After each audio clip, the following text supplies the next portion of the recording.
আল্লাহ বলেন, নবী গো, ইমানের দাবিতে ইমানদার কারা? লম্বা টুপি পরলে ইমানের দাবিতে ইমানদার হওয়া যায় না বাজা। লম্বা দাড়ি রাখলে ইমানের দাবিতে ইমানদার হওয়া যায় না। ইমানের দাবিতে ইমানদার কারা?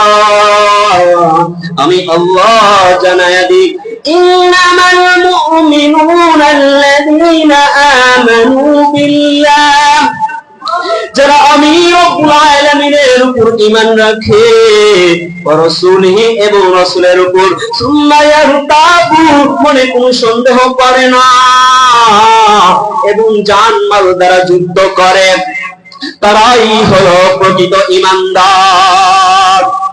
আমার বন্ধুগণ, খুব খেয়াল করে শুনবেন, প্রকৃত ঈমানদার কারা? আমার বাবাজিরা খুব খেয়াল করে শুনবেন। কোরআন খুলে দেখেন, হাদিস শরীফ প্রমাণ করে প্রকৃত ঈমানদার কারা। সুমাইয়া বিনতে জামদান ঈমানের দাবিতেই ঈমানদার। কত কষ্টের মধ্যে শাহাদাত বরণ করেছেন সুমাইয়া বিনতে জামদান কে আবু জেহেল ডাক দিয়ে বলে, হে সুমাইয়া বিনতে জামদান, তুমি ঈমান ছাড়ো, নয়তো আমি কিন্তু তোমারে আস্ত রাখবো না, আমি কিন্তু তোমাকে ছাড়বো না।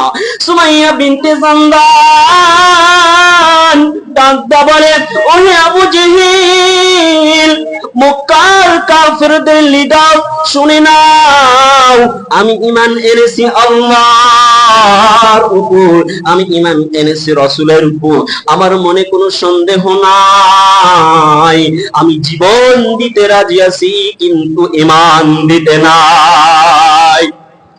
আবু জেহেল ডাকতে বলে, না না না, এ দাবি হবে না, এ দাবি হবে না, আমি দেখাবো কে তোমাকে রক্ষা করে। আবু জেহেল এইবার এলান করে দিলেন, সুমাইয়া বিনতে জামদানকে দুইখানা হাত বাঁধো। সুমাইয়া বিনতে জামদানকে যখন দুইখানা হাত দুই দিকে বাঁধা হলো, এইবার আবু জেহেল সিদ্ধান্ত নিলেন সুমাইয়া বিনতে জামদানকে বিবস্ত্র করা হবে, কাপড় খোলা হবে। সুমাইয়া বিনতে জামদানকে যখন কাপড় খোলার উদ্দেশ্যে যখন হাতটা সামনের দিকে আগাইয়া দিলেন, তখন সুমাইয়া বিনতে জামদান আল্লাহকে ডাকতে বলে, আল্লাহ, দুনিয়ার ইজ্জত চাই না, আখিরাতের ইজ্জত চাই। সুমাইয়া বিনতে জামদানকে উলঙ্গ করা হলো। এইবার আবু জেহেল ডাকদা কয়, দাও দাও দাও, আমার হাতে বর্ষা দাও।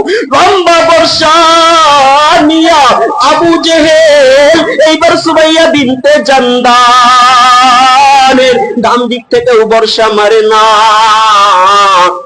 বাম দিক থেকেও বর্ষা মারে না, ঠিক নিচ তল পেট থেকে নিচ বরাবর তল পিঠ থেকে বর্ষা মারে।